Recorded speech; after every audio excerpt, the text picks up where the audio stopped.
Hey y'all, my Riacom here again, they, them, theirs, and thanks for being here to listen to me ramble about stuff. Since we're almost at the end of Pride Month, I figured I should probably, talk about what Pride should be, is, whatever phrase you want to use. Probably should have done this at the beginning of Pride Month, but hey, here we are.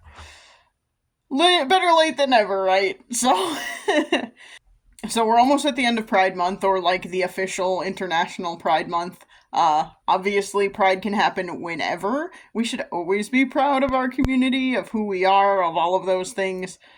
But, this is the official international. This is when Pride Month is celebrated, and this is when we celebrate being queer and all of that stuff.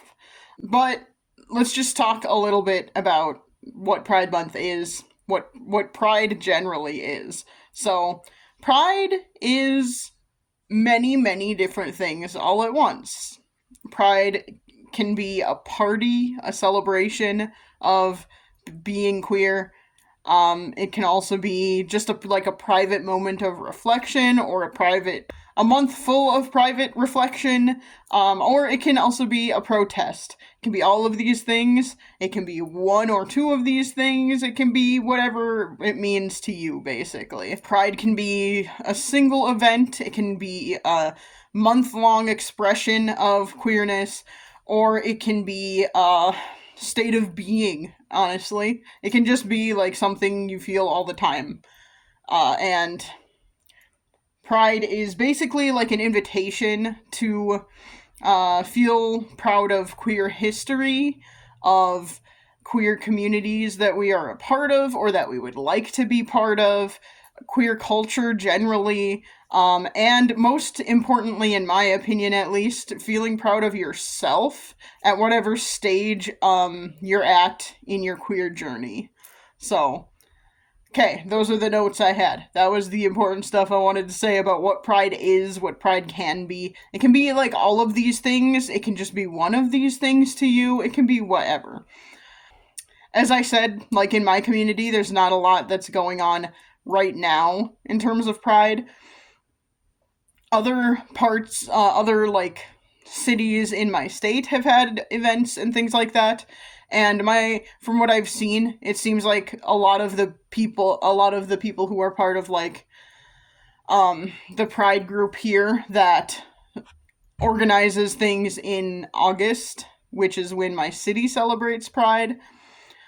So it seems like a lot of those folks have gone to other parts of the state, to events happening elsewhere in the state during this month. So, that's interesting and cool and whatever. But because of that, I haven't really felt a lot of ooh, it's Pride going on around here. In the community here, at least. So, I've been trying to bring as much of it as I can to myself, to my channel, all that kind of stuff. And I've mentioned a bunch of times, I'm not a very good queer. I am not good at, I'm not even good at, being proud of my own accomplishments and my own journey to get to where I am. I am trying, but I'm not very good at it. I'm working on that. And, yeah. I'm working on that, but not even necessarily for me. And a big part of what I wanted to transition into today is talking about, bullying, fear of not being accepted, those kinds of things, in relation to queerness. So, in relation to Pride, that sort of thing. I know that for a lot of younger folks, it's hard to be involved in these kinds of things. It's hard to be excited about Pride. It's hard because of where you live, because of your family, because maybe you live in a conservative area where it's not really accepted. Maybe your family doesn't accept queerness, whatever. There's all kinds of different things. And I understand that is hard. I think one of my biggest pieces of advice And it is a difficult piece of advice to accept, because it basically is just that there are going to be people out there who aren't going to accept you. That's just how it is. Theoretically, like, the hope is that we will get to a point where everyone will accept everybody no matter who they are, really. Like, hopefully we get to a point where society is more accepting and more people are like, oh, you're gay? That's great. Oh, you're trans? Cool. Whatever. What's your preferred pronouns? Like, those sorts of things. Hopefully we'll get to a place where everyone just gives their preferred pronouns all the time, no matter who they are, no matter if they're cis, trans, non-binary, whatever. Like, hopefully at some point we'll get there. That is the hope, right? We all want to live in a more accepting and tolerant world. So, that is the hope, but we're not there right now, and I get that. And because of that, we unfortunately live in a society and a time where people just aren't gonna always accept queer folks, unfortunately. I have come from an interesting background where I was bullied starting at a very, very young age, and it wasn't even because I was queer, because I didn't really know I was queer back then. But I was bullied starting in kindergarten, and I honestly don't know why. Like, that's the thought, right? That's like the conundrum, right? Is like, I was in kindergarten, so what was there for anyone to bully anyone about? Why did bullies exist in kindergarten at all? That's like kind of an insane thing to think about. My assumption in hindsight is that the girl who was bullying me probably did not have the best home life. My assumption is that something was probably going on at her, outside of school that was emotionally difficult for her. I don't know if she was abused. I don't know if she had physical abuse going on. I don't know, because we were kids at the time. So, who knows? But my assumption, like, kindergartners, okay? Kids, generally speaking, kids that are that young are pretty accepting of everybody. So my only assumption is that, like, something was happening to make her act out, and something was happening to make her want to treat someone else poorly to make herself feel better. That's my assumption now as an adult. But at the time, I didn't think about any of that because I was a kid. Anyway, so I, like, come from a background of, like, pretty much my entire life I have been bullied. And here are the things I can tell you about that. If you are a young person who is being bullied, if you are an adult who's being bullied, whatever. So I've been bullied pretty much my whole life, and my best advice based on that is there are people who aren't going to accept you. There are people who are going to treat you bad, and the thing is, you just have to learn to not care. Or you have to learn to move past it. And I know that is really freaking hard, especially when you're young and everything feels like it is, like, the biggest thing happening to you. I understand. I've been there. Like I said, started getting bullied in kindergarten, and I went to a small school, so it was kind of just an ongoing thing forever. Small school meaning we had, like, one classroom, one class for... So, like, in kindergarten, it was just one kindergarten class. There were not, like, multiple classrooms full of kindergartners. There was one kindergarten class. There was one first grade class. There was one second grade class. So there was a lot of, like, so you're with the same kids every day in every class, all the time, every year of school. So, like, the nails were in the coffin immediately, and I had pretty much no friends, starting in kindergarten. So, speaking from experience, you can survive it.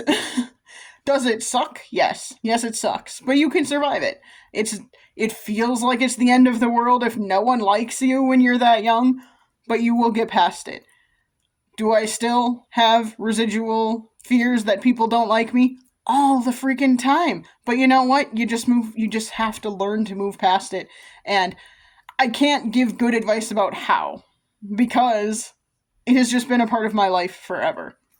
So my advice is just do it, which is not good advice. I Here are some things I did when I was younger to try and not worry about that and not worry about the fact that I had no friends and that everybody in my class hated me. That's not true. They didn't all hate me. Like, realistically, they didn't all hate me. They just acted like it during school because, everyone wants to take the bully's side so that they also do not get bullied. I understand that too. Heck, if I ran across someone from elementary school now, I bet they would not. First of all, they wouldn't recognize me, I can guarantee you that. Second of all, I bet they would have a very different perspective, and they would probably not even remember most of that, to be honest. I remember it because it was very traumatizing, but, the one person, the one bully, was the only one who was, really mean to me. Everybody else just didn't have my back and they just weren't around me a lot of the time. That's just what that meant. So it was not it wasn't like everyone in class bullied me. It was the one person bullying me, and then, I just didn't have any friends because of that, because everyone thought I was a loser or something. I don't know. Like I said, I don't even really understand or remember what she was saying or what, I don't know. But anyway, so some things I did to cope with having no friends was, I did have my sister. We're a year apart, and so we spent a lot of time hanging out and playing together, especially in elementary school. So there was that. I also had a lot of imaginary friends. There are times in life right now I still have, imaginary friends. That's just not what you call it when you're adult. It's just talking to yourself, which sounds more insane. But I definitely still do that. I talk to myself. I'll talk to characters or whatever that aren't there. I'm trying to think of how to describe it other than saying I talk to imaginary friends. But it's mostly I don't know, just because I'm trying to work through something and I need a sounding board and I live alone, so I don't have one, so that's the thing I do. I might be a little insane right now. Maybe. But that's fine. You don't have to agree with it or like it or do it yourself. It's just what I do. I also spent a lot of time writing when I was younger, and I would write stories about things happening in my life. They were not very good because I was a child, but it is something that's one way I dealt with it. I would, excuse me, I have never really liked the idea of journaling personally, but that's just because I have this thing in the back of my mind where I'm not important. Why should I journal? If it's just for me, who cares? So I, have never really liked that. However, I have written little stories that are parallels of things happening in my life that are sort of, I guess, a form of journaling. You could call it a form of journaling, right? It was just not about me. It was about some other character who is going through the same stuff as me. So, that's another thing I did. I also devoted myself to music. I learned how to play violin when I was 9. I started taking violin lessons. I started piano lessons when I was 4 or 5 or something like that. I spent a lot of time doing that kind of stuff. So doing hobbies and things like that. Those are all some ways that I have dealt with bullying, have dealt with not having friends. In my experience, I also, I did try to address the problems. I went to my parents about the fact that I was being bullied when I was in elementary school.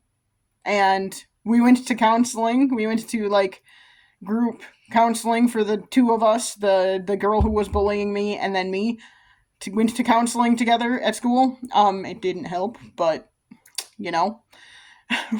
we tried. I tried to address the problem. I assume I probably talked to my sister about it a little bit, but, it just got to a point also where it was just like, this is just my life and this is just what's gonna happen and whatever. I had like one friend in elementary school. He transferred to our school in, I think it was third grade, and so I had like, since he hadn't been there from the start of the bullying, I was able to make friends with him, and we, sort of just hung out and did stuff, read books together and things like that. That's another thing. I did spend a lot of time reading when I was younger. Don't know how I forgot about that, but I did apparently.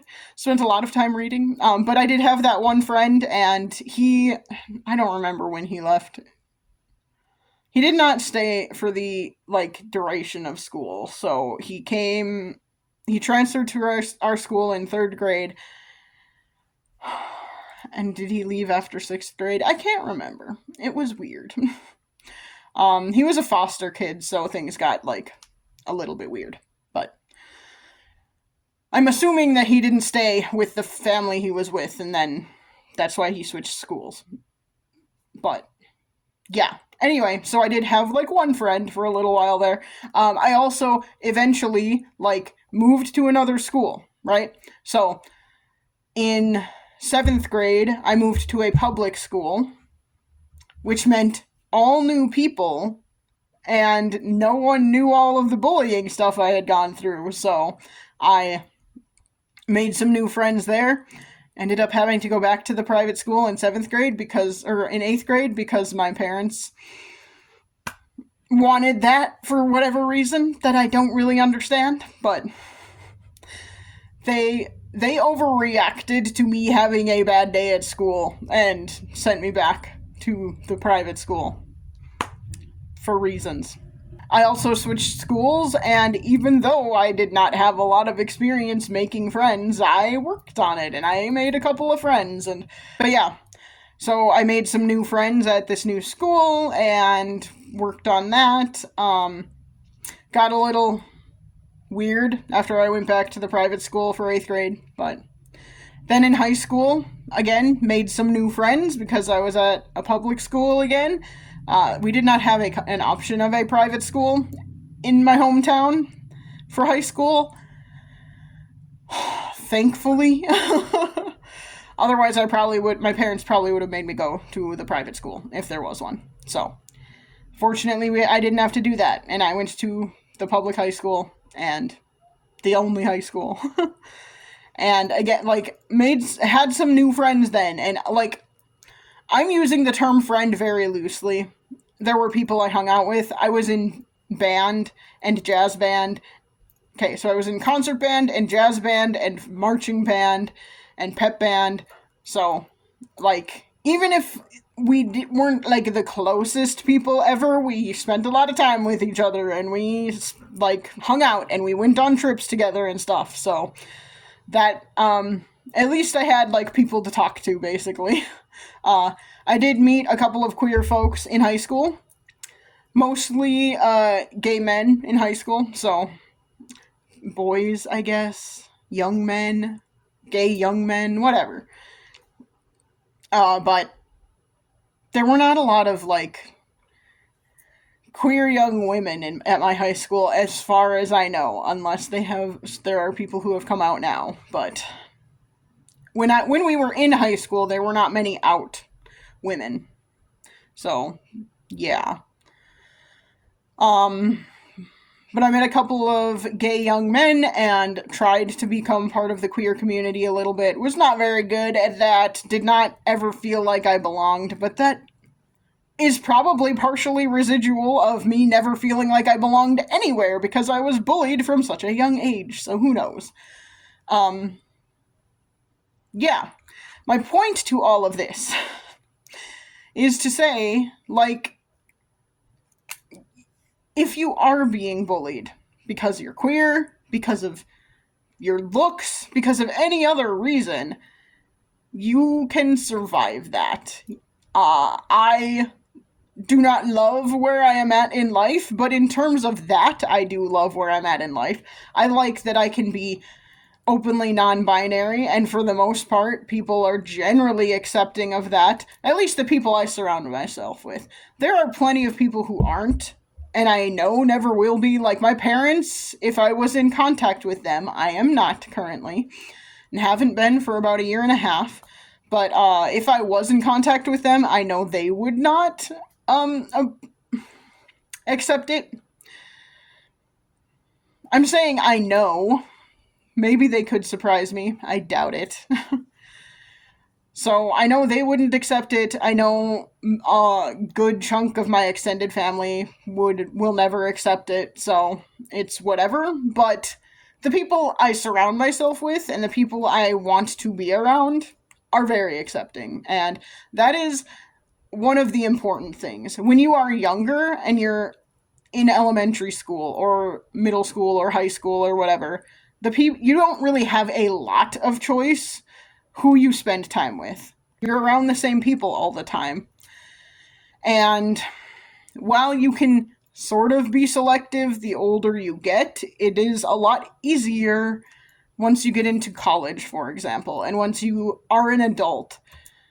Now, as an adult, it is a lot harder to make friends, but that also means you can be more selective, and the friends you do make and you want to spend time with, they're generally going to be people who are going to like you, because you don't have to put up with people you don't want to be around, other than at work, but you don't have to be friends with your coworkers. And, like, it becomes easier as you get older to realize that I can be cordial and nice to them, but that doesn't mean I have to like them. When you're younger, it feels like it's the biggest thing that is happening to you and ever will happen to you. And it feels like I remember thinking that things are like never going to ever get better. I mean, I also remember having the hope that maybe they will get better. And you know what? This is me telling you, things are going to get better. If you try.